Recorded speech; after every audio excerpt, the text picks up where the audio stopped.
Dan kalau bukan kita umat Islam yang mendakwakan khilafah, mau siapa? Kalau bukan sekarang mendakwakan khilafah, mau kapan? Soalnya kadang-kadang ada yang begini, Om Yudi. Ya. Iya Pak Ustadz, khilafah itu wajib katanya begitu. Tapi belum saatnya. Belum saatnya. Saya balik ngomong ke dia, nih Kang, ketika khilafah tegak, itu ayatnya bilang, wala yumakkinanna lahum dinahumul ladzi irtadalahum wala yubaddilannahum min ba'di khaufihim amna. Ketika khilafah tegak, agama akan terjaga. Yang kedua, dunia yang hari ini diwarnai dengan kedzaliman dan kejahatan akan berubah menjadi kedamaian dan keadilan. Masa Akang diajak damai, diajak adil, ngomong belum saatnya. Anda menikmati kegalauan. A'udzu billahi minasy syaithanir rajim.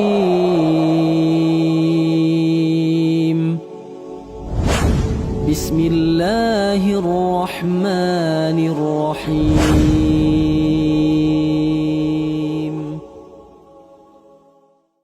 Assalamualaikum Pak Kiai. Waalaikumsalam warahmatullahi wabarakatuh. Kang Yudi, ya. Iya. Terima kasih sekali lagi bahwasannya kami bisa berkunjung dan berdiskusi, mungkin menimba ilmu dari Pak Kiai. Adapun hal-hal yang menjadi pertanyaan tentu ini sejalan dengan viralnya Pak Kiai di media sosial. Ini satu sisi yang saya sendiri jarang melihat ada seorang kiai yang kemudian berani berbicara sesuatu yang mungkin bisa dikatakan masyarakat hari ini fobia dengan khilafah, fobia dengan syariat, fobia dengan fobia dengan Islam. Jadi sebenarnya apa latar belakang Pak Kiai kemudian berani mendobrak sesuatu yang tidak semua orang mau untuk melakukan itu, Pak Kiai? Punten, Pak Kiai. Iya. Jadi Assalamualaikum warahmatullahi wabarakatuh. Soal berani itu di setiap orang ada. Soal takut juga itu di setiap orang ada. Tapi kita sebagai muslim sebenarnya sudah dididik berani karena benar, takut karena salah. Itu aja sebenarnya. Kalau saya di media sosial ataupun di pengajian-pengajian yang saya isi langsung, itu menyampaikan hal-hal yang orang tanda petik kelihatan tabu, takut untuk itu, ya sebenarnya itu adalah karena terdorong dengan keyakinan bahwa ini benar loh gitu.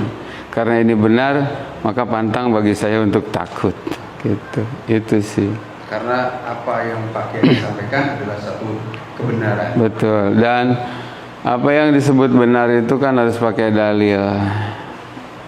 Dalam hal ini kita sebagai muslim harus punya prinsip. Benar itu adalah sesuatu yang dibenarkan oleh Allah dan Rasulnya, meskipun oleh seluruh penduduk bumi, apalagi oleh rejim gitu itu dianggap salah. Sebaliknya, salah itu adalah sesuatu yang oleh Allah dan Rasulnya dianggap salah, meskipun oleh seluruh penduduk bumi, termasuk di dalamnya oleh para penguasa, dianggap benar. Ya tetap aja salah gitu. Jadi dakwah harus mengikuti apa yang diperintahkan Allah dan Rasul, apapun resikonya. Jangan dakwah itu mengikuti selera, kemauan atau pesanan audiens gitu. Sponsor ya. Bukan. Gitu sih. Termasuk tadi khilafah ya, yang masih ditanyakan soal khilafah.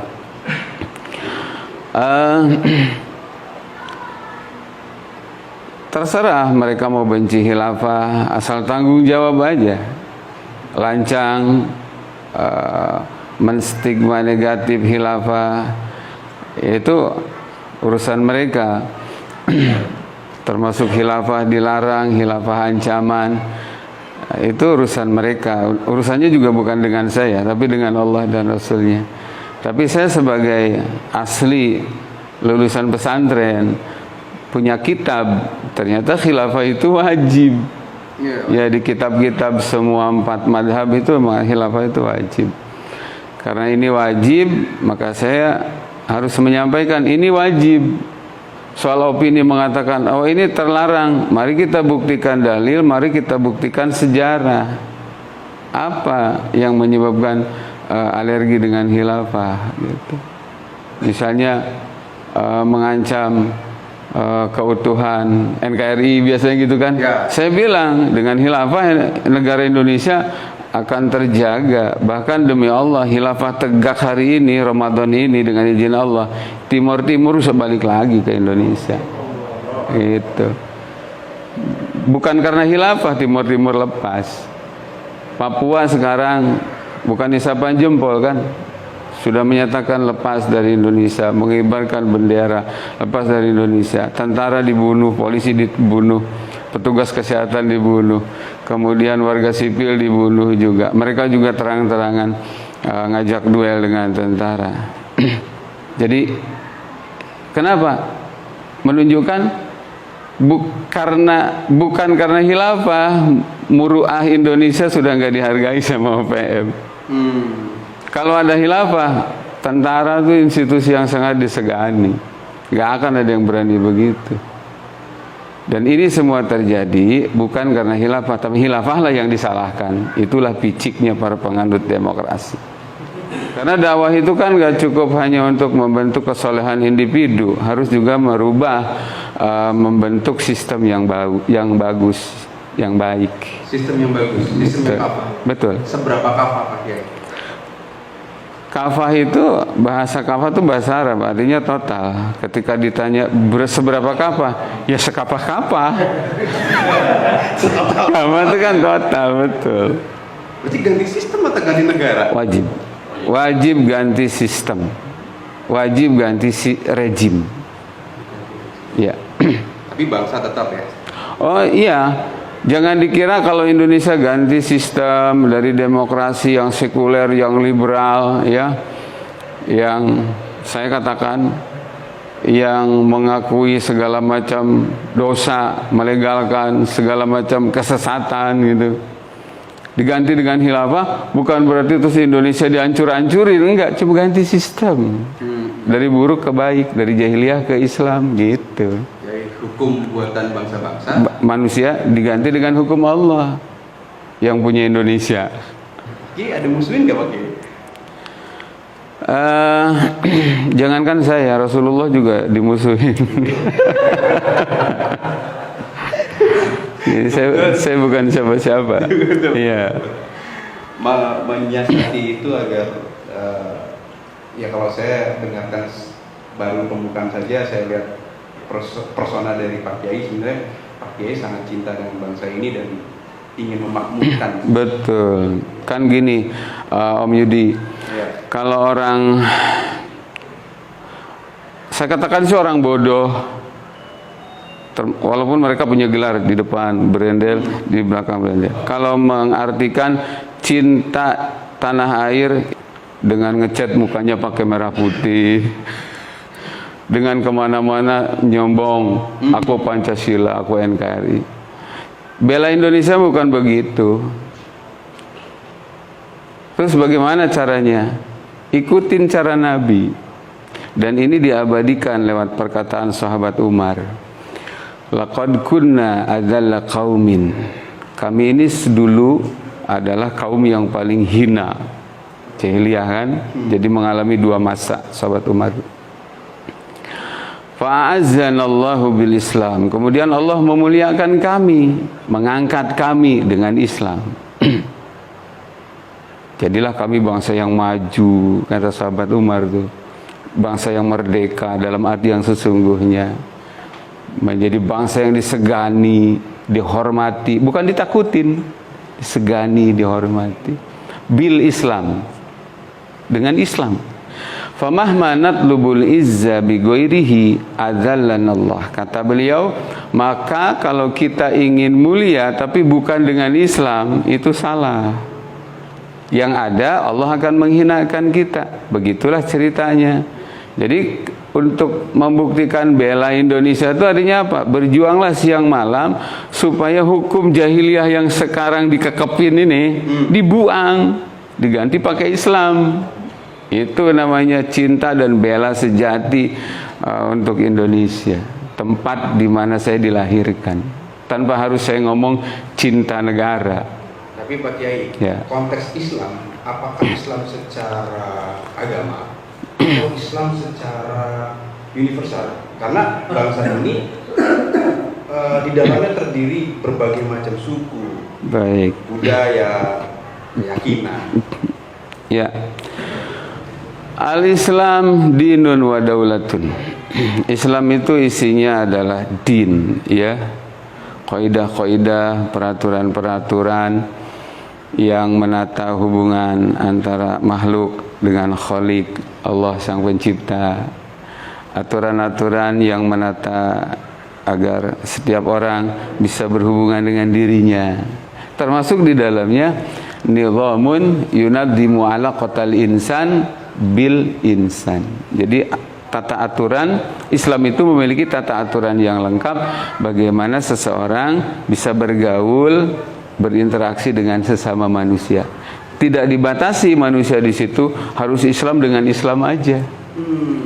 Makanya Kanjeng Nabi ketika jadi kepala negara, dan itu negara Islam pertama di Madinah, yang diurusi Nabi bukan cuma orang Islam, tapi juga multi agama, multi keyakinan, multi suku, ras juga. Itulah yang dimaksud dengan Islam rahmatan lil alamin. Sangat toleran. Iya, kalau hari ini ada yang bilang Islam itu intoleran, dia yang nggak toleran. Saya sering banget dituduh orang sebagai intoleran. Mengancam bineka. Tapi faktanya semua orang tahu, saya nggak pernah bubarin pengajian orang. Mereka yang bilang kaum toleran, faktanya intoleran. Iya, asal nggak sependapat bubarin, asal nggak sependapat intimidasi, kita nggak pernah. Sekeras-kerasnya saya, setegas-tegasnya saya dalam pengajian, saya sebatas ini loh pendapat, ini loh dalilnya, ini loh faktanya. Anda suka ambil, Anda nggak suka, saya nggak marah. Gitu. Anda suka pahala buat Anda tolak, Anda nolak syariat Islam, katakan seperti itu. Oh, itu urusan Anda. Saya nggak perlu marah, apalagi saya mukulin orang gitu loh kan. Itu. Dan lihatlah orang-orang yang sok toleran tuh pada akhirnya loh ya, mereka sering mencontohkan tindakan atau perkataan yang intoleran. Jadi anarkisme justru bukan bagian daripada. Jelas bukan. Dakwah itu adalah bil ala kul hadi sabili adu ilallah ala basiratin ana wa man ittaba'ani. Jadi dakwah ilallah itu adalah ala basirah, dengan dalil, dengan fakta. Plus ud'u ila sabil rabbik bil hikmah gitu. Bukan dengan kekerasan. Oke. Iya.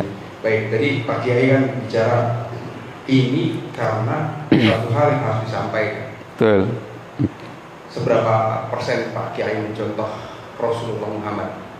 Oh ya, saya tertarik melanjutkan yang tadi. Oke. Jadi kalau orang mau bela Indonesia tapi bukan dengan Islam, malah pakai ajaran-ajaran yang lain bertentangan dengan Islam, sekularisme, liberalisme, demokrasi, HAM.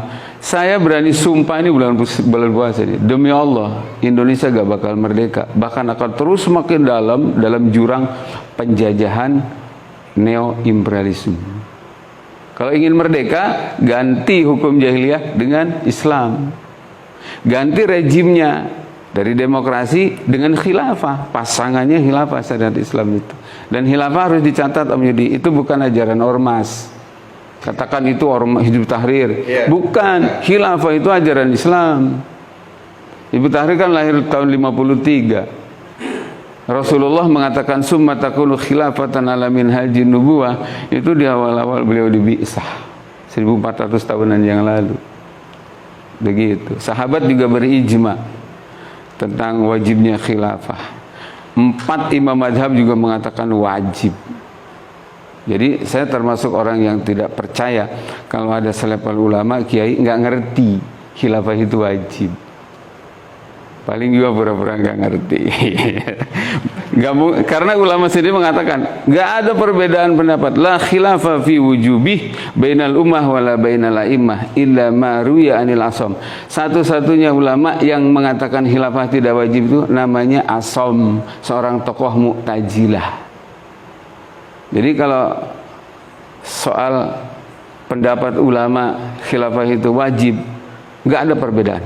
Yang ada perbedaan pendapatan. Emang khilafah itu dasar ayatnya apa? Terus kata dasarnya apa? Khilafah itu di Al-Quran surat Al-Baqarah 30 ya. Wa in qala rabbuka lil malaikati inni ja'ilun fil ardi khalifah. Itu Imam Al-Qurtubi di tafsirnya mengatakan hadhil ayat aslun fi wujubi nasbil khilafah. Kata Imam Al-Qurtubi, seorang mufassir ulung, itu mengatakan ayat ini termasuk salah satu yang mendasari hukum khilafah itu wajib. Khalifah itu orangnya, kepala negaranya, institusinya adalah khilafah. Itu kalau bicara ayat. Kemudian kalau bicara tentang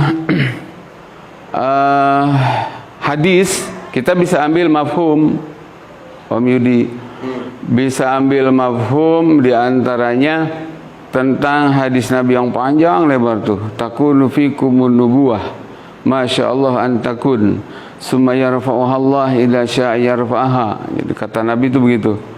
Pertama-tama kepemimpinan pemerintahan kalian adalah pemerintahan kenabian. Aku kepala negaranya. Eksis selama Allah kehendaki eksis. Kemudian Allah angkat ini pada saat Allah menghendaki diangkat. Summa takunu khilafatan ala minhajin nubuwah. Berikutnya adalah pemerintahan mengikuti khilafah ala minhajin nubuwah. Ini berlangsung di masa kekhalifahan Abu Bakar, Umar, Utsman, Ali. Selanjutnya summa takunu mulkan adon. Datang pemerintahan yang ketiga nih. Itu disebut mulkan adon. Jadi pemerintahan yang menggigit, ya. Tapi masih sah disebut khilafah karena sekurang-kurangnya satu, hukumnya masih 100% pakai Islam dan sistem pengangkatan kepala negaranya masih murni dengan baiat. Gitu. Maka masih sah disebut sebagai khalifah. Tapi dari segi kualitas ini di bawah era Abu Bakar, Umar, Utsman, Ali. Kemudian kata beliau summa takunu mulkan jabriyah, kata Nabi akan datang pemerintahan dengan nama mulkan jabriyah setelah mulkan adon. Apa mulkan jabriyah itu? Satu pemerintahan yang satu hukumnya sudah sama sekali nggak pakai Islam. Ya, kalaupun dipakai Islam bukan karena iman, tapi karena unsur manfaat. Contoh di negeri kita ini masih mengakui hukum haji, bukan karena iman terhadap wajibnya haji, ada duitnya, Om Yudi. Bab talak, bab perceraian, begitu ya, begitu. Tapi ala kulli hal hukum sudah bukan Islam. Ini bukan jabriyah nih, sudah hukumnya nggak pakai Islam, kemudian para penguasanya juga dolim. Tapi kata Nabi ini ada masanya. Setelah ini berakhir, summa takunu khilafatan ala minhajin nubuwah. Akan datang nanti kekhilafahan ala minhajin nubuwah. Disebutkan ini era khilafah an-nubuwah as-saniyah karena yang pertama di era Abu Bakar, Umar, Utsman, Ali. Ini akan datang. Setelah itu Nabi bilang summa sakata. Itu semua nubuatan. Itu. Kita berada di era mulkan jabriyah. Ya, mulkan jabriyah. Jadi penguasanya udah nggak berpihak ke rakyat, berpihaknya ke pemodal gitu ya. Meskipun KTP-nya Islam, ya, tapi hatinya benci sama Islam. Tapi hukum Islam di sini sejalan tidak dengan hukum kesemestaan? Kalau dibilang begini, yang jelas sih Islam datang untuk mengganti semuanya, bukan untuk menyesuaikan, atau apalagi ketika Islam dianggap tidak sesuai, Islamnya yang harus adaptasi.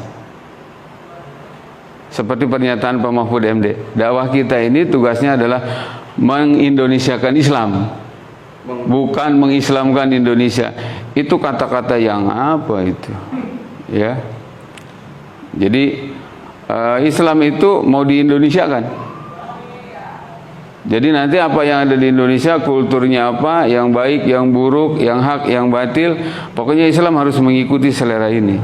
Kebalik, yang ada adalah mengislamkan Indonesia. Karena ketika Indonesia diislamkan, sistemnya pakai Islam, rakyat Indonesia termasuk mereka yang non-muslim, demi Allah dijamin kesejahteraannya oleh Islam. Pelayanan maksimal. Betul, listrik gratis, kesehatan gratis, pendidikan gratis, jalan tol gratis, itu dalam Islam. Betul. Saya berharap Pak Jokowi bangun jalan tol lebih banyak. Betul. Nah, jadi Islam itu akan menjamin, melayani, mengayomi ya rakyat apapun agamanya. Tapi di kalimat ini ada pihak yang gak suka, maka dibuatlah fitnah. Islam ancaman, khilafah ancaman. Bukan. Islam khilafah karena akan menerapkan syariat Islam, itu yang akan menyelamatkan. Sekurang-kurangnya begini, Om Yudi. Ya. Ketika Indonesia pakai Islam dan sistemnya juga pemerintahannya dengan khilafah, itu yang akan terjadi begini. Jadi kan nanti hukum publik ini sekurang-kurangnya ketika khilafah tegak itu, satu, agama terjaga. Agama terjaga dari penista. Orang-orang di luar Islam juga sebatas didakwahin untuk masuk Islam. Ketika tidak, la ikraha fiddin, tidak dipaksa. Betul. Yang kemudian berikutnya adalah hifdun nafas, nyawa terjaga. Ya, karena ada kisos kan. Kemudian ada hifdul mal, kekayaan terjaga. Tidak ada ketimpangan. Ya, terus nggak ada orang semena-mena mencuri, memalak, merampok, korupsi segala macam, nggak bakal. Berikutnya ada hifdun nasab wa nasal, keturunan terjaga. Nah, itu berlaku untuk muslim dan non muslim. Jadi ketika ada yang bilang khilafah itu ancaman, itu saya bisa simpulkan, satu, dia orang yang tidak serius dalam agama, sehingga ingin bebas. Hari ini Islam, besok ganti agama, besok ganti lagi agama, kayak orang ganti sendal. Satu, dia akan terancam dengan khilafah tuh. Yang kedua, orang yang menolak ditegakkannya khilafah, itu otaknya otak ngeres, jiwa pembunuh. Karena tidak suka ketika nyawa dipelihara. Tiga, yang nolak khilafah padahal menerapkan syariat Islam, salah satunya adalah hifdul mal, menjaga kekayaan individu, kekayaan negara, kepemilikan umum. Yang merasa resah dengan khilafah, saya yakin mereka yang di otaknya ada mental rampok, korupsi segala macam, pencuri, termasuk juga apa, para cukong, kacung asing, pelayan asing, itu terancam itu. Yang keempat apa? Para penjinah. Waduh, saya kalau khilafah tegak nggak bebas saya jinah gitu. Islam termasuk yang anti dengan perzinahan. Tapi Islam akan mengarahkan kepada pernikahan. Ya, jadi hal-hal yang bisa menjurus kepada perzinahan itu A sampai Z diurusin sama Islam. Hari ini kenapa orang begitu mudah berzina? Satu, karena minimnya pendidikan dan pemahaman agama, itu akan ditingkatkan di dalam Islam.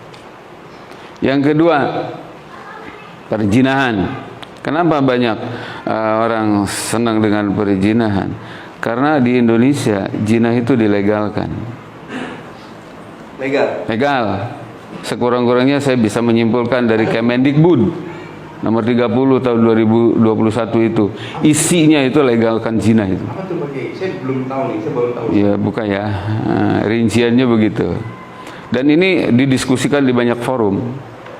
Artinya saya nggak asbun, gitu. Jadi selama dua belah pihak tidak ada yang menjadi korban, itu nggak bersalah.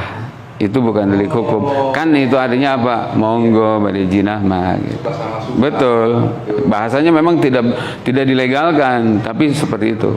Tidak berdelik hukum manakala kedua belah pihak tidak ada yang merasa jadi korban, gitu. Itu kan artinya apa? Buat orang yang sehat bisa menyimpulkan ini membolehkan. Cuma permainan kata-kata aja. Ya, berikutnya adalah bahwa kenapa banyak orang berzina? Karena nggak ada hukum yang tegas untuk para pelaku zina. Beda dengan Islam. Kenapa marak perzinahan? Berikutnya juga karena situs-situs pornonya dipelihara. Di Indonesia ini aneh, situs dakwah dibredel, ya, situs porno dipelihara. Begitu. Dakwah-dakwah banyak situs-situs dakwah dibredel itu ditutup. Sementara situs porno dipelihara. Ada prostitusi online, judi online, ya, pinjaman online, semua online. Nah, oke, berikutnya apa lagi? Seperti mengambil keuntungan di balik itu. Tempat-tempat zina, entah itu atas nama hotel, penginapan segala macam, itu kan dipelihara. Bahkan dianggap sebagai, oh ya saya setuju banget tuh. Jadi ingat nih saya. Dulu waktu salah seorang gubernur, ya, berani menutup Alexis, Iya, ya, tempat zina itu. Saya masih ingat itu pernyataan Pak Tito itu. Waktu itu jadi Kapolri dia bilang, kenapa harus ditutup? Mereka nggak bikin resah ke masyarakat, bahasanya nggak bikin resah. Dan Alexis itu kan ada kontribusi ke negara, pajaknya sampai 30 miliar per tahun. Saya masih ingat angkanya itu. Ya, di berita. Artinya apa? Negara itu merasa berterima kasih dengan para pelacur. Maka bagaimana Indonesia jadi berkah? Gitu. Emasnya dikasih ke asing untuk membiayai negara, pakai duit racur. Jadi ini bodoh kapah namanya. Berikutnya, kenapa banyak perzinahan? Ternyata selidik demi selidik, ada juga sebenarnya para pelacur itu yang berzina karena terpaksa desakan ekonomi. Nah, di dalam Islam nanti indah banget nih. Dalam Islam yang diterapkan secara kafah dan tentunya hanya oleh khilafah. Pertama, pendidikan gratis, kesehatan gratis, keamanan gratis, BBM gratis, atau sekurang-kurangnya hanya mengganti biaya pengolahan. Bayangkan, pajak nggak ada, efeknya apa coba? Beban hidup orang menjadi ringan. Terus ada lagi bab Ihyaul Mawat. Ihyaul Mawat itu apa? Negara akan secara paksa mengambil alih tanah yang 3 tahun nggak dikelola. Punya siapa ini? Dikasihkan ke warga negara yang nggak punya tanah. Itu nanti untuk mereka, maaf ya, perempuan-perempuan yang menjualkan dirinya di tempat-tempat pelacuran atas nama terdesak kebutuhan ekonomi, itu nggak akan terjadi. Bayangkan, pendidikan ditanggung anaknya, kesehatan ditanggung, pajak nggak ada, sembako murah, kemana-mana dilayani oleh negara, tanah juga punya. Kalau masih kekeh ada yang jinah juga, ini bukan karena keterdesakan, karena kesukaan. ya doyan dihukumlah. Jadi itulah hebatnya Islam. Itulah hebatnya Islam. Makanya di Aceh itu pernah ada survei, walaupun Aceh belum 100% kafah ya, paling tidak adalah undang-undang Perda atau apa yang fokus kepada menyoroti soal prostitusi, kurang lebihnya begitu. Itu yang terima kasih siapa coba? Banyak non-muslim. Terima kasih katanya dengan Perda ini, ya, saya menjadi nyaman dalam rumah tangga. Betul. Kayak begitu. Ya jadi memang saya tadi bilang, kenapa harus takut? Gitu loh. Jadi sebenarnya hukum Islam tidak mengancam Wow. mereka yang berada di luar Islam. Enggak sama sekali. Enggak sama sekali. Cuman dari mana kita mulai Pak Kiai? Terserah Om Yudi. Gitu. Iya. Dari mana kita mulai itu? Iya.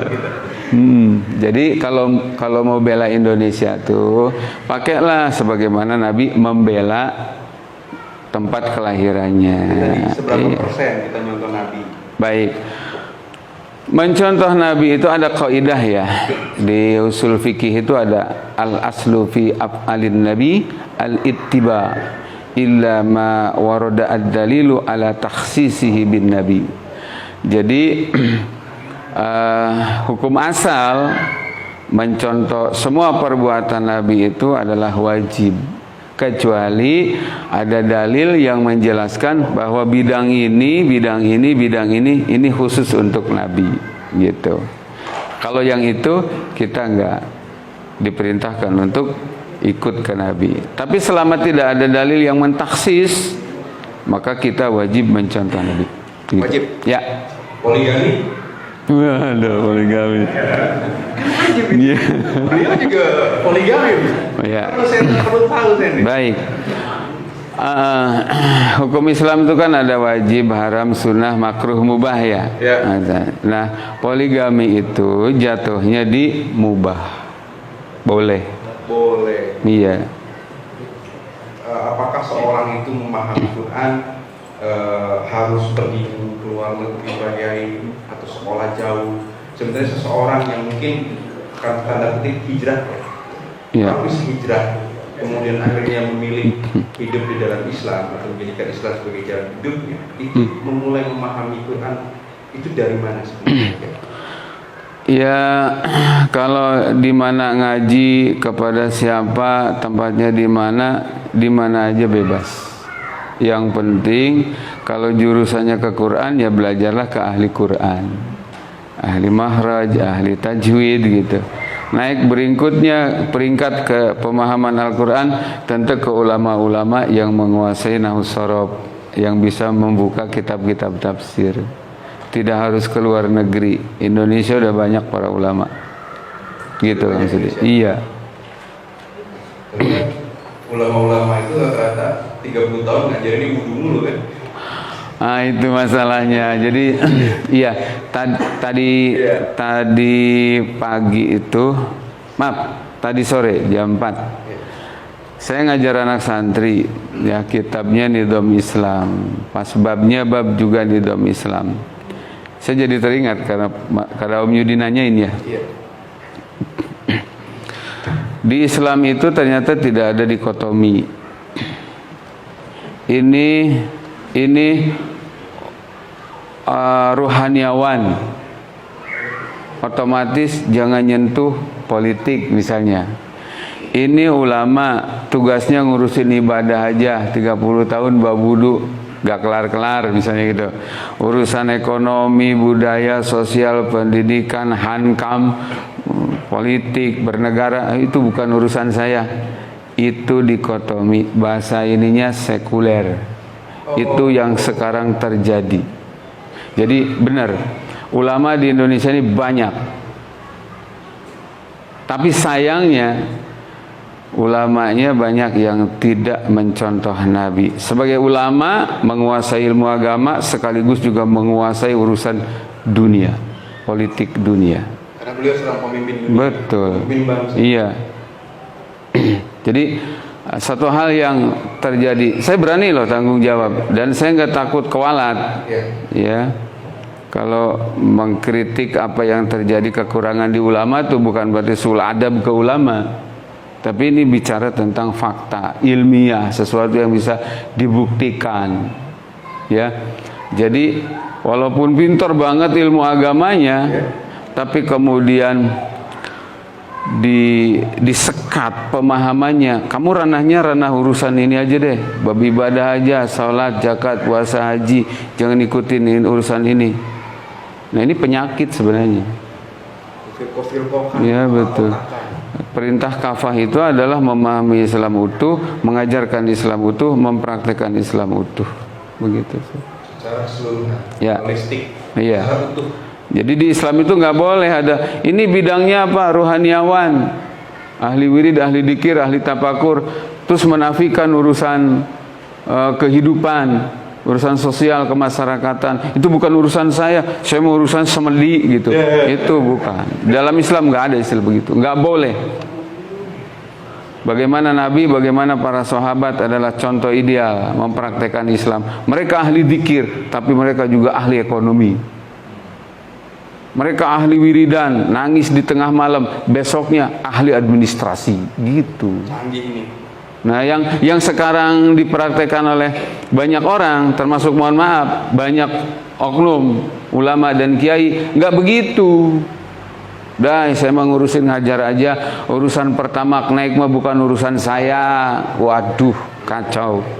Ya urusan saya mah urusan ngurus santri, ngajar sapinah, kalau di pesantren tuh ngajar takrib, ngajar fathul muin. Urusan ibu kota negara mau pindah itu bukan urusan saya.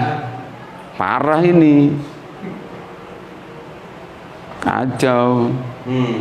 Nggak boleh ini terjadi terus menerus kayak begini. Ini nggak sesuai mempraktekkan Islam kayak begini dengan para sahabat. Nggak sesuai. Tapi kan banyak banget. Ini gimana nih? Kalau saya tidak salah, ya dalam beberapa tahun yang lalu, sempat MUI kalau nggak salah dengan kementerian mengeluarkan satu ide gagasan mensertifikasikan para ulama. Tapi sampai sekarang nggak tahu tuh saya beritanya. Mungkin untuk itu kali, atau bagaimana pandangan Pak Kiai? Untuk membungkam. Karena nanti yang dapat sertifikat diperbolehkan ceramah segala macam, yang dapat sertifikat dari mereka, yang enggak boleh. Dan kalau orang model saya kemungkinan nggak dapat sertifikat, gagal. Gagal. Pakai orang dalam. Iya. Gitu. Selamanya Pak Kiai yang mendobrak mainstream nggak lulus Pak. Jadi kemarin juga beberapa waktu lalu saya ngaji di Garut. Kebetulan forumnya forum ulama. Saya bilang seharusnya para ulama itu malu. Kenapa? Kenapa yang aksi di depan mengkritisi kedoliman rejim penguasa yang tidak bisa ngurus rakyat, urusan COVID, urusan IKN, urusan 3 periode lah segala macam, urusan hutang yang sudah menggunung sampai tembus di angka 7.500 triliunan, dan itu tentu dibebankan kepada rakyat. Kenapa yang kritik ini kok mahasiswa? Pertanyaan saya, kemana kiai? Gitu kemarin saya bilang. Kemana ulama? Kalau bahasa Sundanya mah era gitu jadi kiai.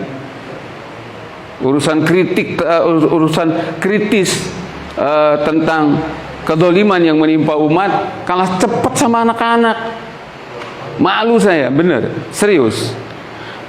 Harusnya yang ada di garda terdepan itu, yang kemarin itu para ulama, para kiai.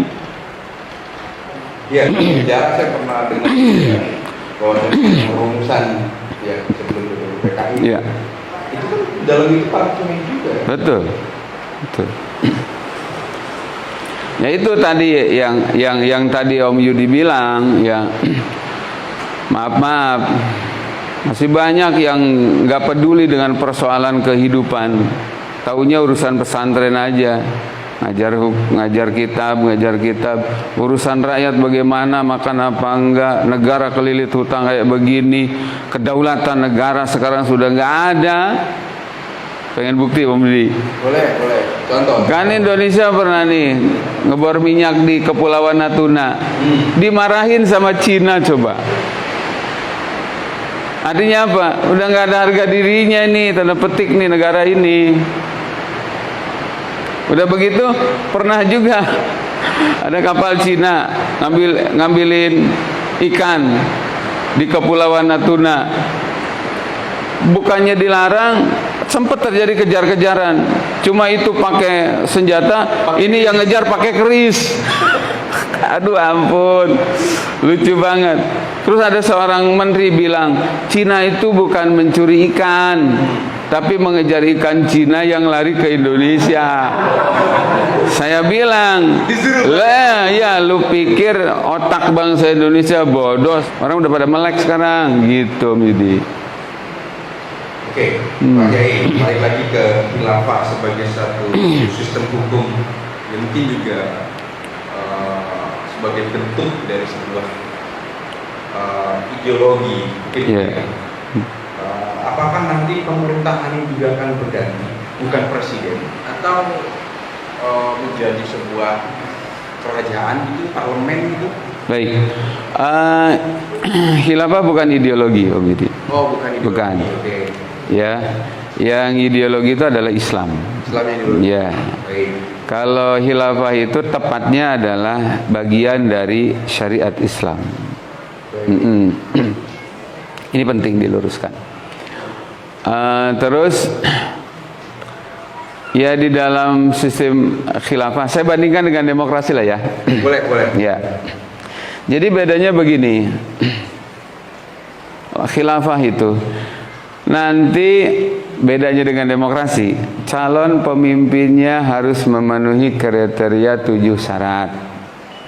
Muslim, laki-laki, baligh, merdeka, berakal, mampu, gitu. Adil, 7 tuh. Di demokrasi, mau laki mau perempuan sama aja. Mau adil mau dolim boleh. Mau laki perempuan boleh, mau pinter mau bodoh nggak masalah, karena intinya kan yang penting terpilih. Nah ya, satu. Yang kedua, di dalam sistem khilafah, bedanya dengan demokrasi nih, itu yang milih di dalam khilafah itu adalah dibatasi, sebatas ahlul hilli wal aqdi, para alim, para ulama. Tidak melibatkan orang bodoh, tidak melibatkan orang-orang pendosa. Kalau di dalam demokrasi, mohon maaf ya, semua yang 17 tahun milih. Ulama milih, orang bodoh milih, orang Islam milih, non-Muslim milih, orang soleh milih, orang durjana juga milih, ahli sedekah milih, tukang togel juga milih, wanita solehah milih, pelacur germo juga milih. Nah, selain daripada boros biaya dalam demokrasi itu, karena harus melibatkan semua orang ikut milih. Bahkan yang kemarin orang gila juga milih. Dalam demokrasi enggak, dalam khilafah enggak, khusus para ulama. Nah, jadi apa? Biayanya hemat biaya loh ya. Kalau untuk Indonesia katakanlah ulama-ulama terpilih dari ormas-ormas Islam di Indonesia yang ada di MUI, pilih aja masing-masing ormas Islam ada 5, duduk di sana sehari, 2 hari, 3 hari, selesai. Biaya nggak bakal triliunan. Tapi yang milih berkualitas. Berarti yang ketiga, oke, masih ada lagi. Dalam demokrasi, pemimpin yang terpilih akan menerapkan sistem sekuler atau hukum jahiliyah. Kalau di dalam khilafah, pemimpin yang terpilih melalui baiat para ulama tadi, tugasnya adalah mengurus rakyat dengan hukum dari Allah. Itu bedanya. Dan nggak ada pemilu per 5 tahun. 5 tahun ganti, 5 tahun ganti, boros biaya. Yang ada di dalam khilafah, selama terus menjalankan syariat Islam, mengurus rakyatnya, mengurus negaranya, di situ dijamin akan terjadi kesejahteraan, maka tidak ada pemilu, tidak ada baiat, terus kecuali khalifahnya melanggar syariat dan terang-terangan, maka itu nanti dimakjulkan oleh mahkamah mazalim. Ada. Saya ingat khutbahnya Abu Bakar. Oh ya. Waktu beliau pertama kali dilantik. Beliau bilang selagi saya tidak melanggar hukum Islam, maka wajib saya untuk diikuti. Betul. Berarti kalau sejalan dengan Pancasila, kalau interpretasi yang barusan Pak Kiai sampaikan, itu aktualisasi dari sila keempat. Sebentar. Permusyawaratan. Saya malah mau nanya ke Om Yudi. Pancasila masih dibicarakan. Emang Pancasila masih ada? Ya, menarik ini. Iya. Saya mau nanya, apa masih ada Pancasila itu? Kalau dari sila satu saja ketuhanan yang Maha Esa, ya sebagai dasar ideologi kita ada Pak Kiai. Interpretasinya yang belum menyeluruh. Betul. Kemanusiaan yang adil dan beradab ada nggak? Belum. Persatuan Indonesia yang ada perpecahan Indonesia. Keadilan sosial. Mending bicara yang real aja. Karena koruptor, penjual aset negara hari ini bisa legal tuh dengan tameng Pancasila. Begitu. Ya. Termasuk menggebuk lawan politik dengan baju Pancasila. Membubarkan ormas yang sebenarnya tidak jahat itu juga pakai baju Pancasila. Itu. Persis kayak dulu Masumi dibubarkan, apa salahnya oleh Soekarno? Karena bisikan dari Aidit, hajar dia, hajar. Hari ini itu terjadi, dianggap bertentangan dengan Pancasila, EPI dibubarkan, Hizbut Tahrir dibubarkan. Padahal dua ormas itu paling kritis di tengah-tengah umat, nggak merugikan rakyat. Justru bajar-bajar yang dipelihara malah yang nggak jelas itu. Ya, maksud saya, yuk diskusikan nanti di forum yang lain. Satu, Pancasila itu masih ada apa enggak? Ya, gitu. Ya. Oke, itu nanti kita atur di forum yang lain. Ya. Saya terpikirkan karena Pak Kiai menjelaskan yang barusan, saya lebih cenderung justru ini sebenarnya interpretasi dari sila keempat. Kalau saya membacanya begitu. Ya. Arti kalau kenapa Pancasila belum terlihat real? Karena konteks dari ketuhanannya juga nggak jelas. Saya termasuk orang yang nggak bisa dibohongi. Ya, karena ulama sekalipun menerima Pancasila pada saat itu tetap ingin mencantumkan tentang kewajiban menerapkan syariat Islam bagi para pemeluknya. Udah ya Soekarno, tapi besoknya dicoret. Ada pengkhianatan, bukan kesepakatan para ulama, derita para ulama. Kalau bicara syariat Islam yang kafah dalam naungan khilafah, sanadnya langsung ke Rasulullah. Begitu. Kalau dibilang apakah cocok atau tidak cocok dengan Islam, antara Islam dan Pancasila, buktikan. Kalau bertentangan, ya kita ambil Islam. Kalau tidak ada bertentangan, ya sudah, tanpa harus bicara Pancasila, bicara aja Islam. Kalau dianggap sejalan. Kan hari ini mohon maaf, ada orang yang memaksakan kehendak Islam dianggap sama dengan Pancasila, jadi Pancasilanya yang didakwahkan, jangan Islamnya. Kerasa nggak kayak begitu? Iya. Jadi ibaratnya Islam yang segede planet bumi ini mau dimasukkan ke bola pingpong. Kalau memang sejalan, bahas saja Islamnya. Nanti nilai-nilai yang ada di Pancasila ikut. Kalau sekarang kan ngomong syariat Islam dianggap nggak NKRI, nggak Pancasila, intoleran. Jadi yang hebat itu adalah orang yang kemana-mana dakwain Pancasila, jangan Islam. Itu sebuah fakta real kesesatan tanda petik di masyarakat. Apalagi ketua BPIP-nya sudah bilang musuh Pancasila yang nyata itu adalah agama. Pernah juga dia teriak, wahai umat Islam, bergeserlah dari ayat kitab suci ke ayat konstitusi. Kan mereka Badan Pembina Ideologi Pancasila. Artinya apa? Mereka sudah terang-terangan sebenarnya ingin membenturkan dengan Islam, karena yang diseru Muslim. Orang Islamnya kekeh aja pengen sama. Jadi jangan bawa-bawa Islamnya, Pancasilanya aja, keliru. Gitu. Kan dua kemungkinan, sesuai atau tidak sesuai. Kalau tidak sesuai, ambil Islamnya. Kalau sesuai, dakwahkan Islamnya. Nanti nilai-nilainya ikut. Emang harus radikal. Ya, harus radikal. Iya, radikal. Mengakar artinya radik.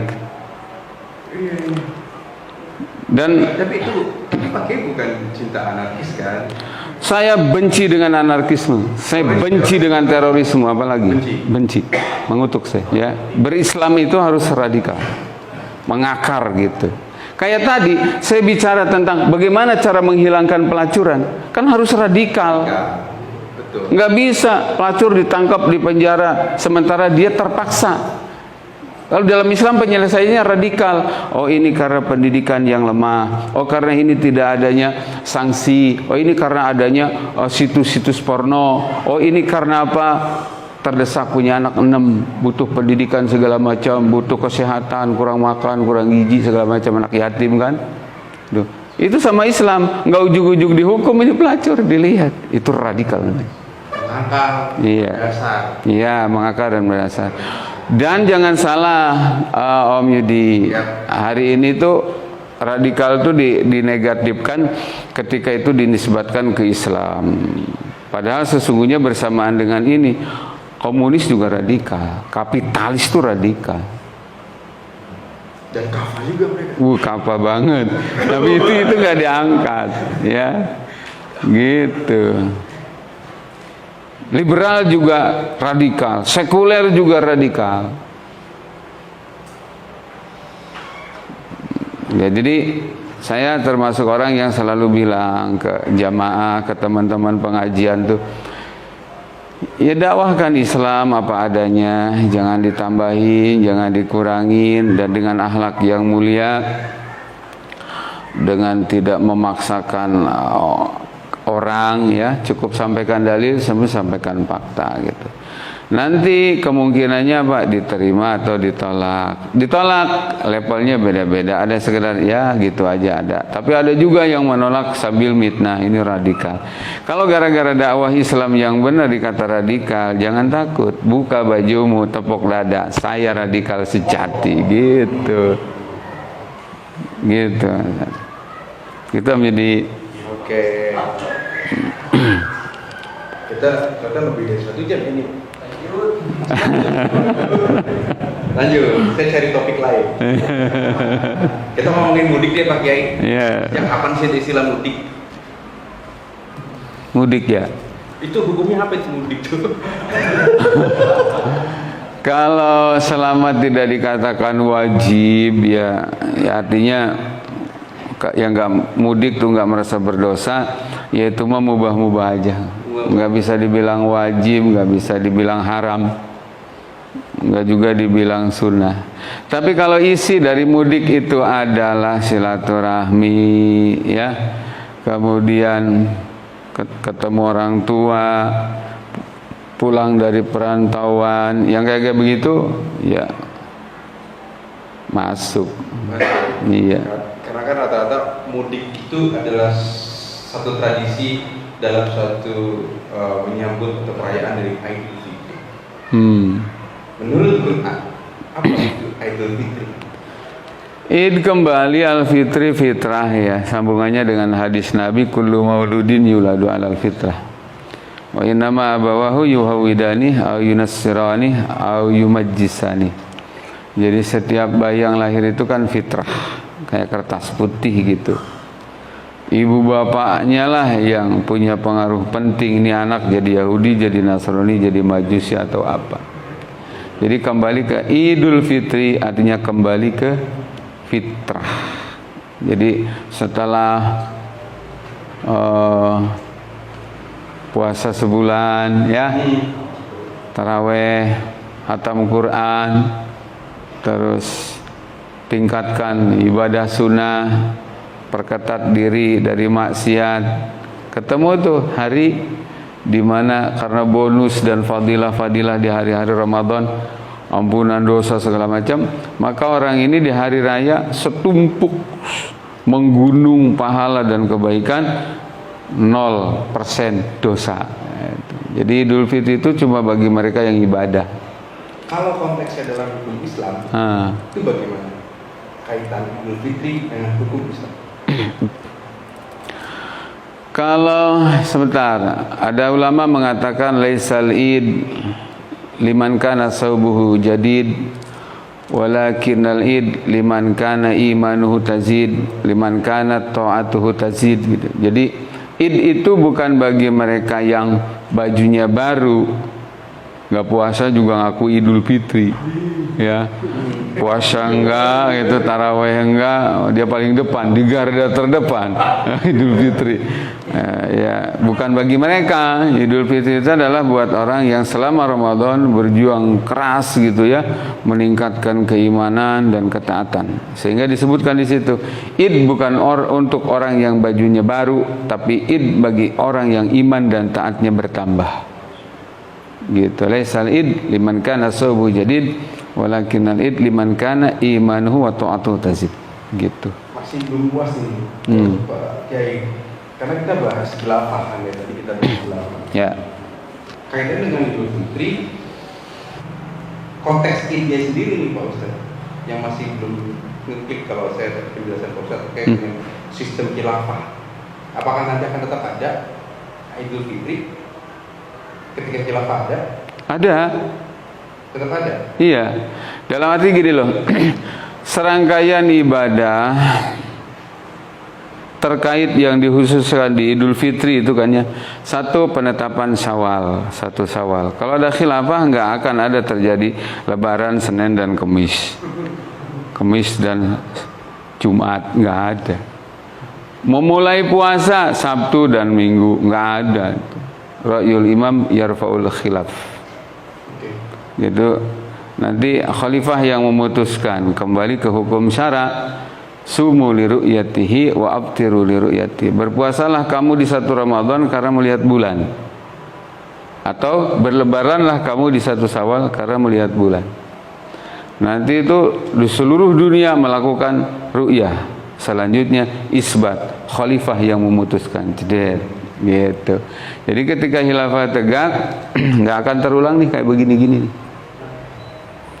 Ngeri loh perbedaan hari raya itu. Betul. Saya kemarin untuk orang yang dewasa mungkin mohon maaf ya, nggak masalah, nggak jadi gesekan sosial. Ada di satu daerah di mana saya ngaji di situ, satu kabupaten di Jawa Barat.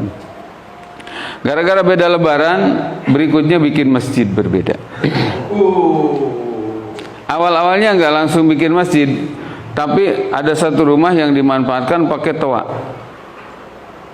Diteriakin, Gustu kuatnya yang pakai baju bedug, cina gitu. Udah nggak tahan ya katanya, sudah pakai baju bedug, baju Lebaran. Sampai digituin orang. Dan pecah masjid, jaraknya dekat. Nah ini akan terus terjadi ketika sistemnya pakai kayak sekarang. Nggak ada khilafah. Terus yang kedua, bagaimana ketika khilafah tegak terkait dengan Idul Fitri? Ya malamnya takbiran sampai besok imam masuk ke mihrab. Terus berikutnya apa lagi?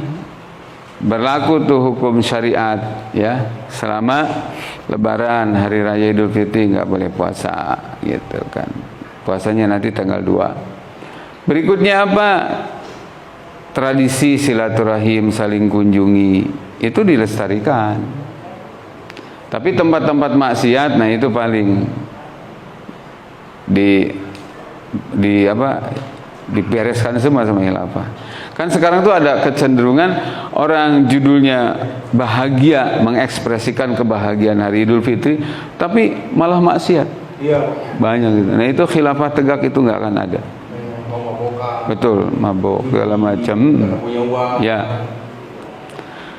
Terus juga berikutnya nggak bakal terjadi juga yang namanya politisasi hari raya.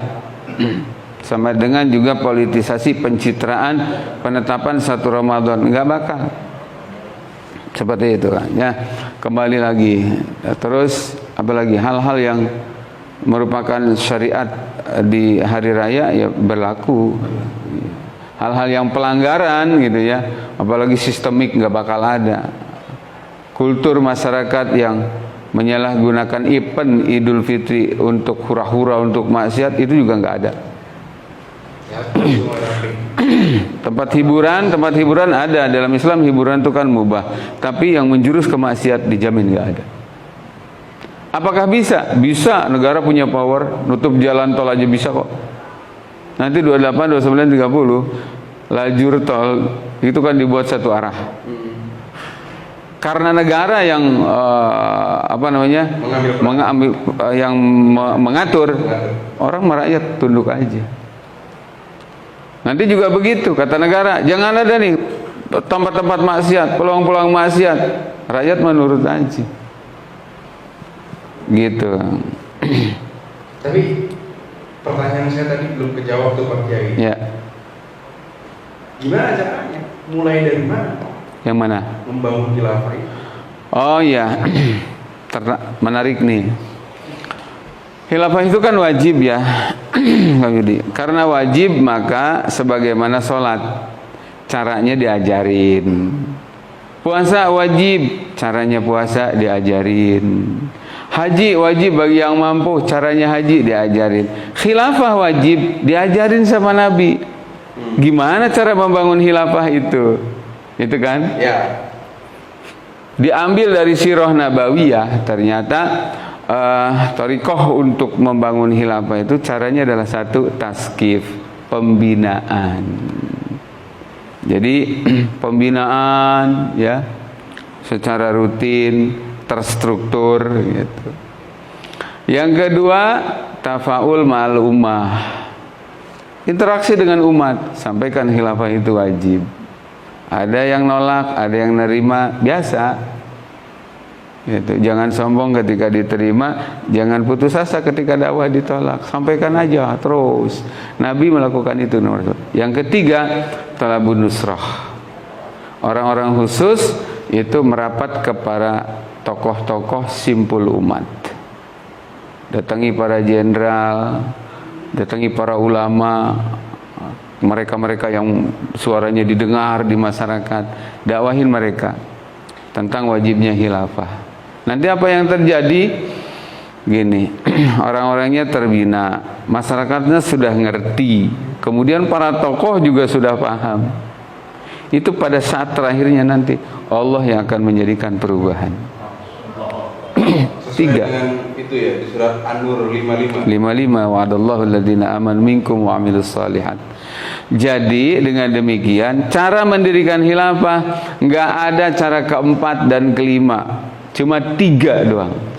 Taskif, pembinaan.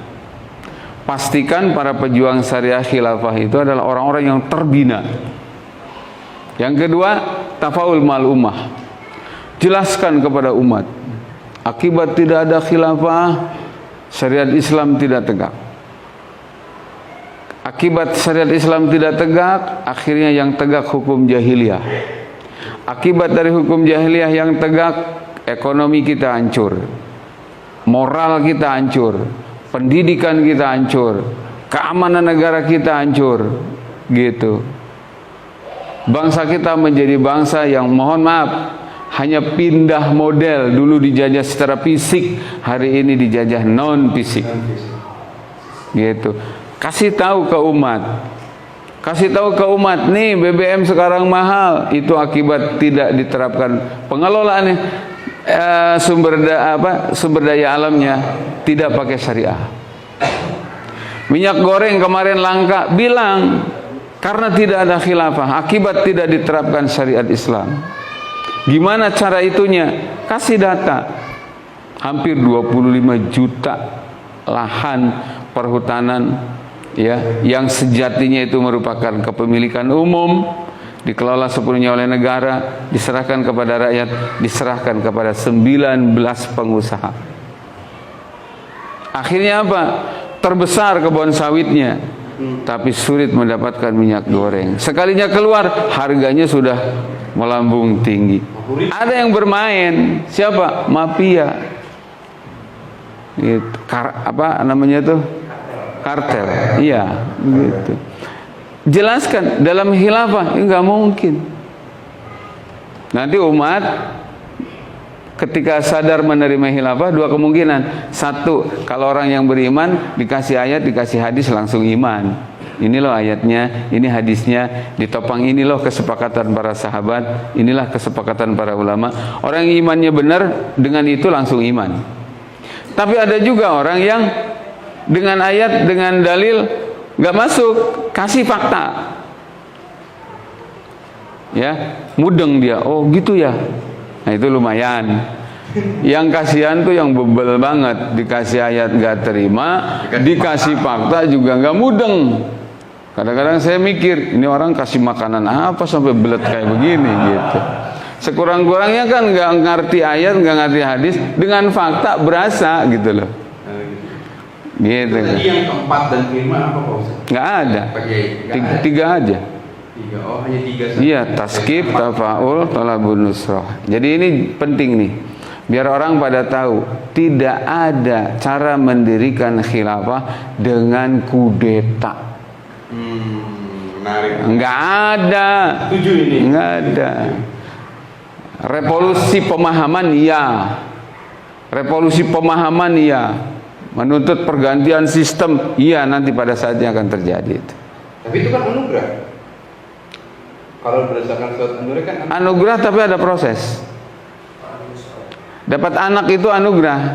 Tapi jangan harap punya anak kalau nggak nikah. Iya. Khilafah itu anugerah, tapi jangan harap ujung-ujung tegak tanpa adanya proses.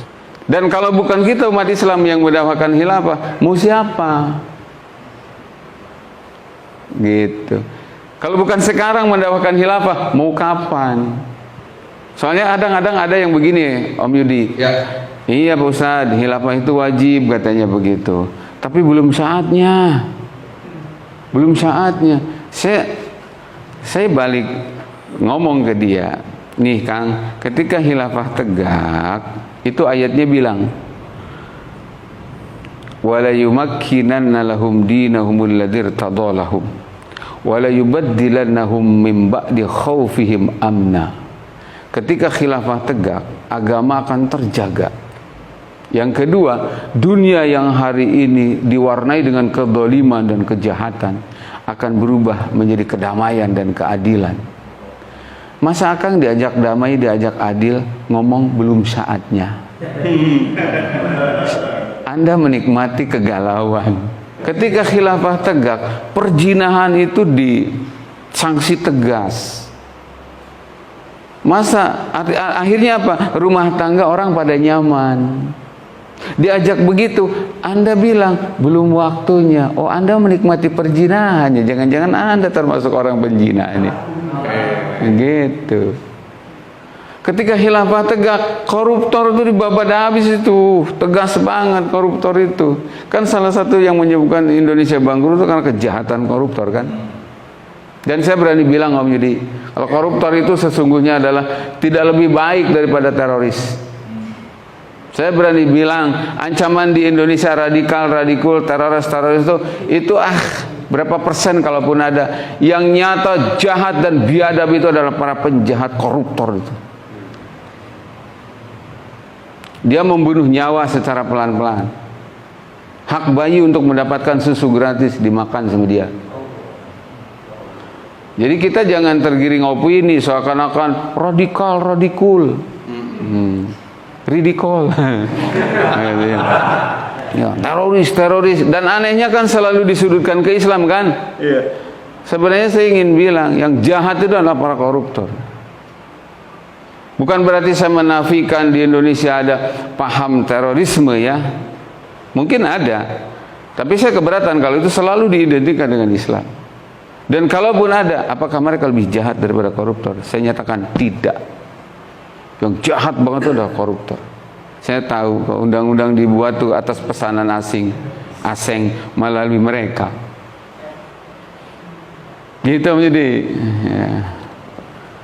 Jadi kalau bukan kita mau siapa? Ya, kalau tidak sekarang mau kapan? Sebenarnya saya juga sepakat Pak Kiai kalau dikatakan bahwasannya hari ini kita hidup dalam kondisi yang mencermin ya. Ya. Nah, masuk pertanyaan nih Pak Kiai. Ya. Apa yang dibawa Isa dengan apa yang dibawa Muhammad secara khilafah, secara hukum khilafah atau pemerintahan sama atau beda Pak Kiai? Ya. Begini. Kitab suci di dunia, saya bicara sebagai muslim.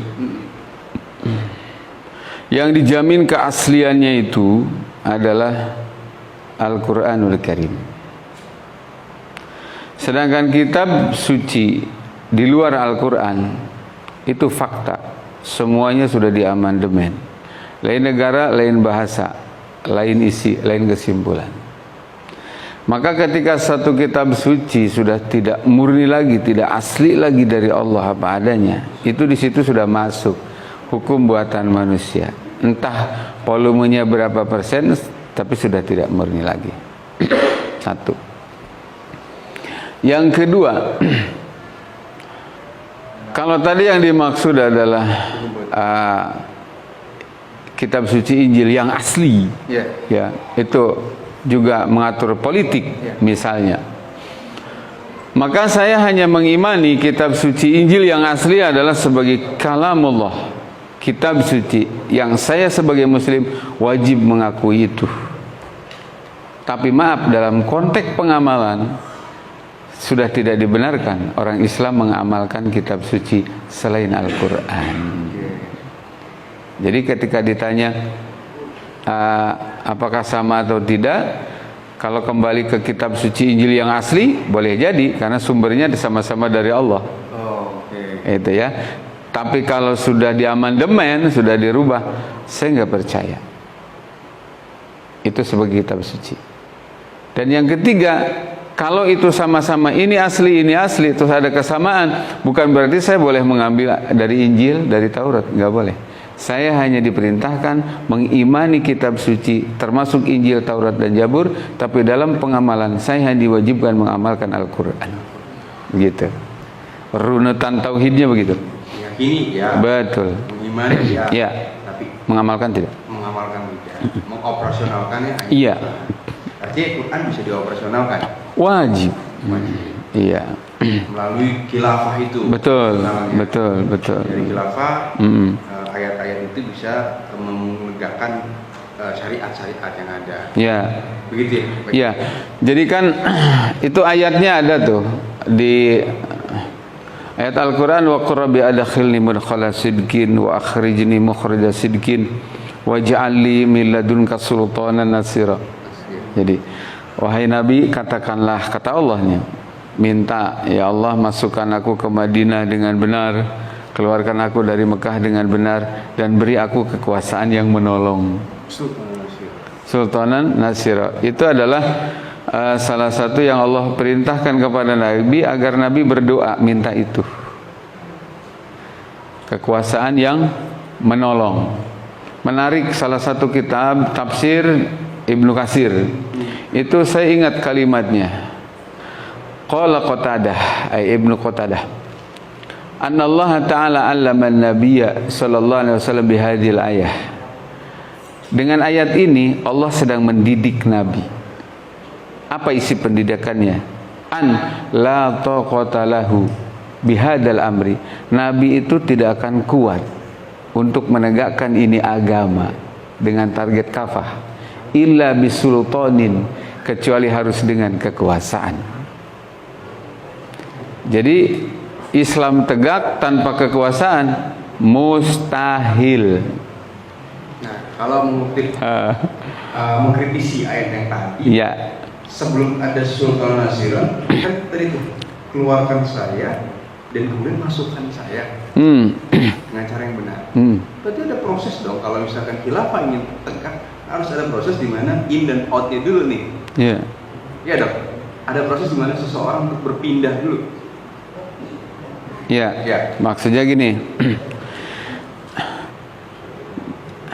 Kan tadi cara mendirikan khilafah itu pembinaan, interaksi dengan umat tentang wajibnya khilafah.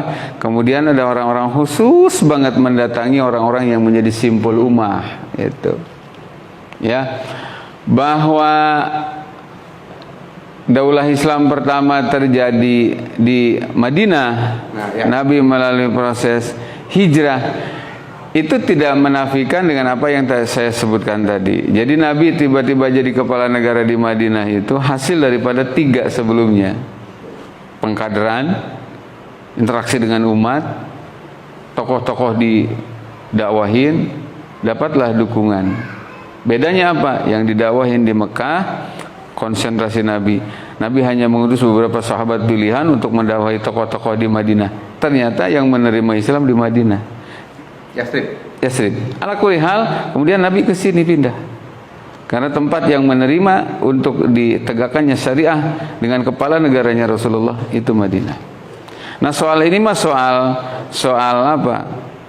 Kondisional. Misalnya saya di sini. Saya di sini dakwah di Indonesia. Khilafah tegak di Indonesia. Syukur alhamdulillah. Ternyata yang mendakwakan khilafah itu kan bukan cuma di Indonesia. Di seluruh negara sekarang ada. Om Yudi. Ya. Tidak kurang dari 60 negara ya. Ternyata Allah takdirkan berada di negara mana. Nanti khalifah-khalifah yang memutuskan. Yang penting seluruh muslim di dunia tinggal ikut baiat sam'an wa ta'ah. Itu. Tentang apakah wajib saya orang Indonesia pindah di mana khilafah itu tegak? Tidak wajib. Transnasional berarti. Ya, artinya nanti tinggal kita dakwah kencengin karena nanti akan terjadi futuhat. Futuhat itu adalah penggabungan. Nanti semuanya akan bergabung. Ini sejarah akan berulang nih. Jadi kalau negara-negara imperialis menyebarkan ideologi kapitalis atau komunis itu kan dengan perang. Kalau Islam enggak, dengan dakwah. Tuh, tadi Pak Kim Ya. Sejarah berulang. Ya. Dasarnya apa sejarah berulang? Artinya kan Nabi sendiri yang bilang kekhilafahan yang sudah alamin haji nubuah terganti dengan mulkan Adhan dengan mulkan Jabriyah, kata Nabi nanti akan terulang, terjadi lagi khilafah alamin haji nubuah. Gitu maksudnya. Dan apa yang dilakukannya adalah persis dengan apa yang dilakukan oleh Nabi sebelum hijrah ke Madinah. Pengkaderan, betul, pengkaderan, mendidik orang per orang menjadi pribadi muslim yang taat dengan syariah karena dia akan menjadi pejuang syariah. Kemudian dakwahin kepada umat. Paling tidak umat mengakui walaupun tidak menjadi pejuang langsung di dalamnya, tapi tidak menolak, itu targetnya. Ciri-ciri persis itu. Betul. Makanya disebut alamin haji nubuah. Manhaj itu kan torikoh. Cara, jadi khilafah yang dijanjikan oleh Nabi akan datang lagi itu bukan khilafah KW. Bukan klaim, bukan abal-abal, tapi khilafah yang benar-benar proses mendirikannya sama dengan yang ditempuh oleh Nabi dan para sahabat waktu di Mekah. 3 itu. Yang kedua, khilafahnya tegak benar-benar untuk menegakkan syariat Islam secara kafah sehingga dunia nanti paling tidak di Nuqtatul Ula namanya, di negara di mana nanti akan terjadi, di situ dulu itu betul-betul terjamin semuanya. Setelah itu baru futuhat, dakwahin negeri-negeri mayoritas kaum muslimin dulu begitu. Pertanyaan lagi Pak Kiai. Ya. Pak Kiai tadi bilang menjadikan. Saya Ya. tadi teringat nih tentang surat Al-Baqarah 30 ya. Ya. Bahwasanya Allah menjadikan Adam sebagai Khalifah. khalifah. Karena saya sepakat bahwasanya khilafah adalah solusi. Ya. Cuman apakah kisah Adam itu hanya sebatas ada manusia pertama atau memang Allah sedang mencontohkan proses pembentukan khilafah ketika Adam menjadikan khalifah gitu. Jadi bukan hanya sebatas manusia gitu. Ya. Untuk Nabi Adam sendiri saya terbatas di tafsir itu ya. Satu di tafsir Jalalain, sebutan Nabi Adam sebagai khalifah fil ard tugasnya adalah litanfidi ahkamillah. Untuk menerima hukum-hukum Allah kemudian ditegakkan di tengah-tengah masyarakat manusia pada zaman itu yang jumlahnya masih sebatas anak-anak beliau. Terus Imam Al-Qurtubi menjadikan ayat ini seperti tadi saya katakan, hadhil ayat aslun fi wujubi nasbil khilafah. Di antara dalil wajibnya menegakkan khilafah adalah ayat ini di antaranya. Tapi secara spesifik bagaimana proses mendirikan khilafah, bagaimana struktur pemerintahan khilafah, bagaimana semua ya termasuk di dalamnya peradilan, sistem khilafah, ekonomi khilafah, sumber cara mengelola sumber daya alam, menciptakan keamanan dalam negeri, luar negeri, gitu ya, hubungan antar negara, sistem khilafah. Saya mencontohnya lebih tertarik dari Rasulullah, Sirah Nabawiyah. Iya, karena kebetulan kitab-kitab itu yang saya kaji. Saya nggak ngaji kitabnya di zaman Nabi Adam. Maka saya nggak berani lebih lanjut.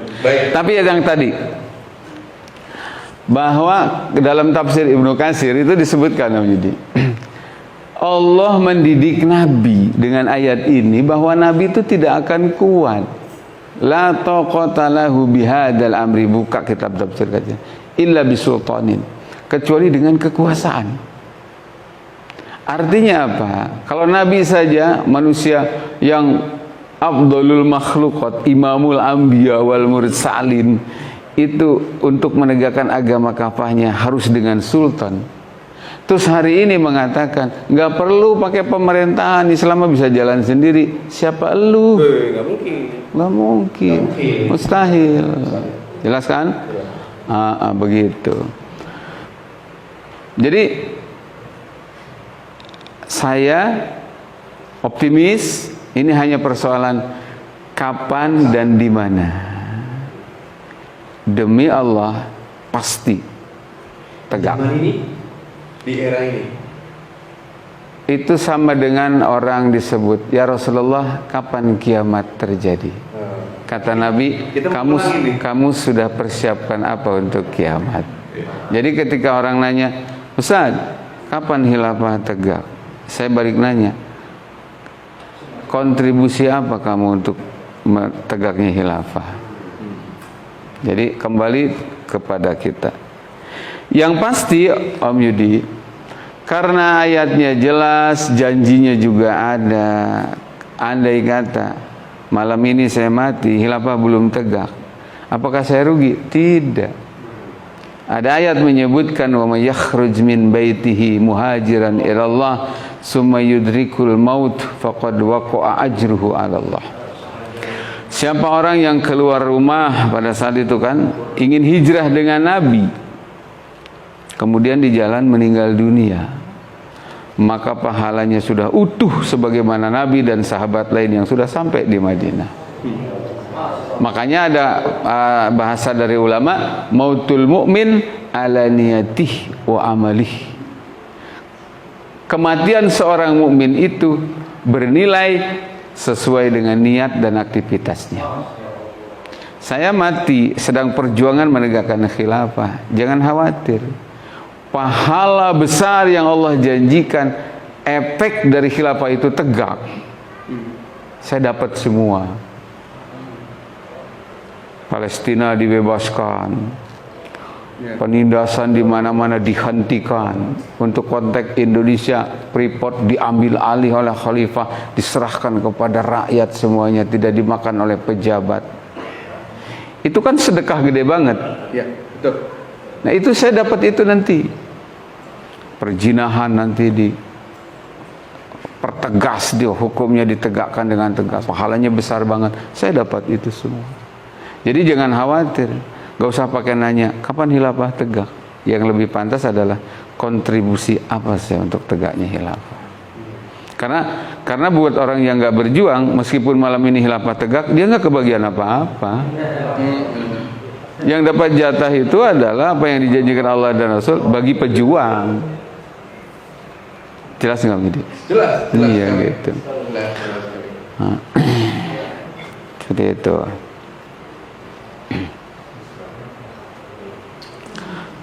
Terus gini lagi Om Yudi. Jadi saya tuh nggak risih ngomong kayak begini, apalagi takut. Kenapa? Dasarnya adalah apa yang saya sampaikan ini sejatinya, kalau orang tahu ya, kalau orang tahu apa yang saya sampaikan ini sejatinya adalah ini bukti saya sayang kepada umat manusia. Jadi saya mendakwakan khilafah ini demi Allah, karena saya sayang dengan manusia. Bahkan saya bertanggung jawab juga memikirkan keselamatan orang-orang non-muslim. Ajarannya bukan ajaran organisasi, bukan ajaran kelompok, tapi ajaran Allah. Yang kedua, disampaikan adalah demi untuk keselamatan manusia. Paling tidak kalau ada khilafah tegak, orang non-muslim nggak mau masuk Islam, paling tidak non-muslim merasakan kesejahteraan di dunia, kebahagiaan di dunia. Minimal itu. Beda dengan ketika khilafah tidak tegak. Bukan syariat Allah yang berjalan. Akhirnya apa? Orang muslim sengsara, non-muslim juga sengsara sekarang ini. Jangan dikira di Indonesia yang tertindas dengan sistem ini cuma orang Islam. Saya banyak punya teman di perumahan-perumahan itu, ya Allah, ya Allah, ya Rabb. Non-muslim sama juga dengan orang kita, gak punya beras, anaknya sakit gak mampu berobat. Saya nanya, agamanya apa, Kang? A, katanya agamanya. Ya Allah, kasihan banget ya, gitu. Jadi saya begini itu sedang berjuang untuk nasibnya umat. Dan gak digaji lagi. Ya, digajinya sama Allah dan janji dari Rasulullah. Nih ayatnya nih gitu. Dan saya mendakwahkan ini demi keselamatan umat, demi kemakmuran bangsa. Saya dakwah begini nggak 5 tahun sekali. Mereka kan dakwah rakyat demi bangsa 5 tahun sekali kan? Iya, itu para munafikun itu begitu. Keluar ayatnya, keluar hadisnya. Susah senang bersama rakyat, segala macam. Ya. Sempat kan jadi macan Asia, sekarang jadi tikus Asia juga. Demi rakyat, ada tikus juga ternyata. Mungkin berat kali melawan sistem yang besar. Karena bahasa ini selain radikal, ini juga terlihat utopis kok, Pak Kiai. Iya kan?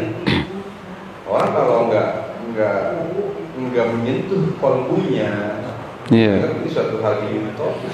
Ini hanya khayalan, hanya kegilaan semata, mungkin seorang Ahmad C. Iya betul. Iya kan? Iya.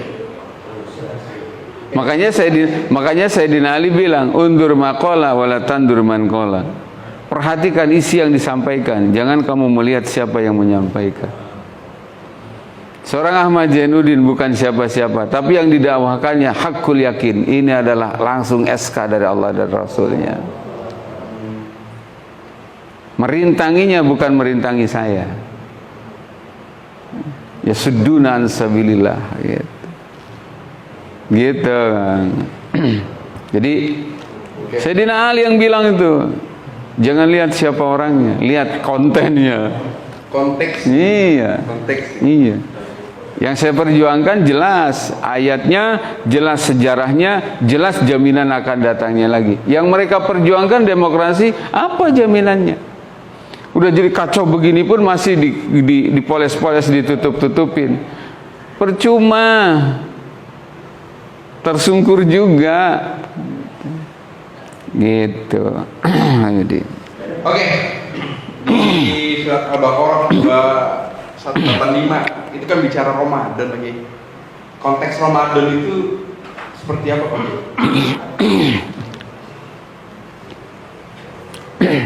Spesifiknya apa? Ya, apakah Pak Kiai punya konteks Ramadan yang tidak mainstream? Kalau mainstream kan berpuasa. Ya, ada bahasa ya. Rasulullah Muhammad itu menjalankan puasa sepanjang beliau menegakkan hukum Allah. Betul. Ya, yang jelas begini. Ending dari hikmah puasa itu kan la'alakum tattaqun. Kutiba alaikumusiyam kama kutiba alal ladzina min qablikum la'alakum tattaqun, supaya kalian semua bertakwa. Nah, apa takwa itu? Imtisalul awamir wajtinabun nawahi, kan? Melaksanakan semua perintah, meninggalkan semua larangan Allah. Bisakah predikat takwa diraih tanpa adanya penerapan syariat Islam? Saya jawab, gak bisa. Bisakah mendapatkan predikat muttaqin versi Allah dan Rasulnya loh ya, bukan versi masing-masing orang, tanpa adanya khilafah? Jawabannya nggak bisa. Kalau begitu gimana dong kita ini orang? Kan tetap harus ke target maksimal. Kembali ke kita, apakah kita puas dengan situasi yang sekarang ada? Atau ada ingkar di dalam hati dan kerinduan untuk berjuang menegakkan Islam, menegakkan khilafah? Bagi dia dapat nilai sempurna takwa. Kayak tadi, berjuang menegakkan khilafah, keburu mati, khilafah belum tegak, dapat dia. Saya punya cita-cita ngapalin Quran, sedang saya hafalkan. Baru setengah juz saya meninggal dunia. Karena niat dan amalnya sudah real, konkret di hadapan Allah, nanti di akhirat saya akan dikumpulkan dengan para hufaz. Ketika khilafah belum ada, sekarang nih Ramadan ini, khilafah tidak tegak.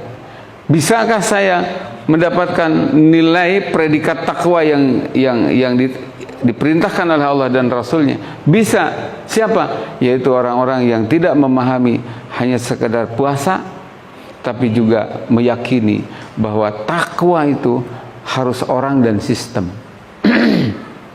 Maka dia berjuang. Jelas nggak, Widi? Jelas. Takwa harus. Susah kalau cuma orangnya disuruh takwa, sistemnya dibiarkan maksiat. Betul kan? Contohnya. Jadi ibaratnya disuruh mandi, tapi dibuangkan sampah. Betul. Contoh ya. Takwa bulan Ramadan karena nggak ada syariah, masya Allah. Tempat-tempat maksiat juga berderet. Kafe, diskotik semua jalan. Gimana?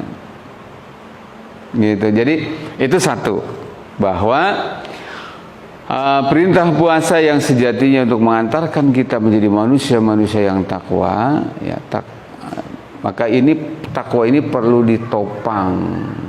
Selain daripada ketakwaan individu, ini sistem harus mendukung orang untuk bertakwa. Dan itu tidak mungkin kalau tidak khilafah. Satu. Yang kedua, berkenaan dengan Ramadan ya Om Yudi. Ya. Ternyata Ramadan tercatat dalam sejarah sebagai bulan perjuangan. Para sahabat tuh melakukan banyak event jihad fisabilillah itu di bulan suci Ramadan. Jika momentum. Iya. Maka jangan artikan puasa sebatas nahan lapar dan haus, tapi tidak berpikir bagaimana hari ini Al-Aqsa digempur sama Israel. Ya. Terus kemarin ada seorang syekh, salah seorang imam di Masjidil Aqsa ditangkap sama otoritas Israel gara-gara menyeru supaya pemerintah Mesir turun tangan ini membantu sesama muslimnya. Cuma karena itu ditangkap. Gara-gara tidak ada khilafah, di sini kita puasa, di situ mereka digempur, dihujani bom. Padahal sama-sama wajib kan, menolong muslim dimanapun wajib. Nah ini yang apa namanya, yang akibat pemahaman sekuler ya, orang kadang merasa cukup dengan puasa. Soal hukum apa yang tegak yang diterapkan nggak peduli. Bukan urusan saya katanya. Banyak orang kayak begitu. Ya. Nggak bisa. Jadi jadi artinya apa? Untuk mencapai takwa itu tidak cukup hanya dengan puasa, tapi juga perlu ditegakkannya qisas, ya ayyuhalladzina amanu kutiba alaikumul qisas fil qatla dan seterusnya.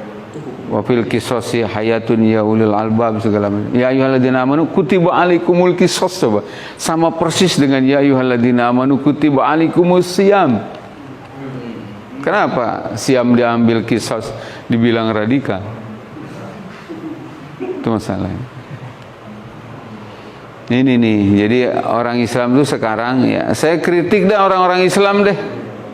Ya demi kebaikan orang Islam, memposisikan syariat Islam nggak bedanya dengan orang prasmanan, Kang Yudi. Ini ada lawuh semeja nih, dia pilihin tuh yang suka diambil, yang nggak suka ditinggalin. Cara beragama kebanyakan orang Islam tuh kayak begitu. Ini nggak benar, nggak bisa begitu. Ya, harus diambil. Sedekahnya iya, tapi ninggalin ribanya enggak. Ya. Umroh hajinya iya, tapi korupsinya terus. Bahkan punya kesimpulan, saya korupsi tapi saya kan punya pesantren yatim katanya. 3 bulan saya nangis di Ka'bah katanya gitu. Jadi Robin Hood. itu banyak terjadi itu. Dan ini diingatkan oleh ayat Al-Quran, Qul hal nunabbi'ukum bil akhsarina a'mala. Wahai Nabi, katakanlah, maukah aku kasih tahu kalian siapa manusia yang paling rugi amalnya itu? Kata Allah, alladzina dhalla sa'yuhum fil hayatid dunya, yaitu orang-orang yang ketika di dunia menempuh jalur sesat, wa yahsabuna annahum yuhsinuna sun'a, tapi perasaannya lagi takwa. Merasa-rasa, menduga-duga, betul. Jadi perasaan lagi ke surga, padahal langkahnya lagi ke neraka ini. Perasaan ini dapat syafaatnya Nabi, padahal sunnahnya sunnah Montesquieu. Atau karena salah baca. Itu diingatkan itu. Ya. Baik, Pak Kiai, terima kasih atas waktunya. Untuk session podcastnya kita selesaikan dulu. Mangga. Nanti di sini kita diskusi. Baik. Begitu Pak Kiai. Ya. Atau Pak Kiai masih terhubung dengan Yang Maha Kuasa, jadi agak susah saya mengambil perhatiannya. Silakan. Karena biasanya kalau ada ayat tuh, waman yantiqu anil hawa in huwa illa wahyun yuha. Betul, iya. Jadi kalau lagi konsentrasinya dapat, itu kadang susah teralihkan. Iya.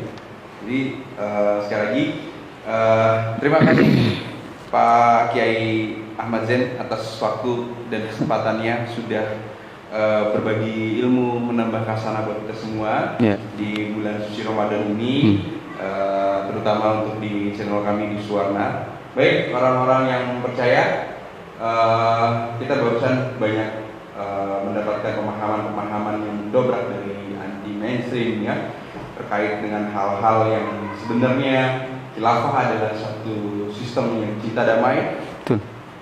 Dan ini adalah solusi. Namun berbicara kekuasaan adalah sesuatu yang dihadiahkan bagi orang-orang yang beriman dan memperjuangkan iman. Terima kasih. Assalamualaikum warahmatullahi wabarakatuh. Sampai jumpa lain waktu.